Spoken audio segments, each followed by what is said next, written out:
కాళేశ్వరం గోదావరి వద్ద పుష్కర ఘాట్లు తాకుతూ 8.500 మీటర్ల ఎత్తున గోదావరి ప్రవహిస్తోంది.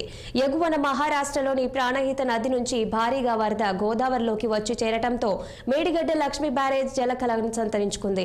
గత సంవత్సరం 7వ బ్లాక్లో పిల్లర్లు కుంగిపోయాయి. గత నెలలో తాత్కాలిక మరమ్మతుల పనులు చేపట్టినప్పటికీ వర్షాల కారణంగా మరికొన్ని పనులు నిలిచిపోయాయి.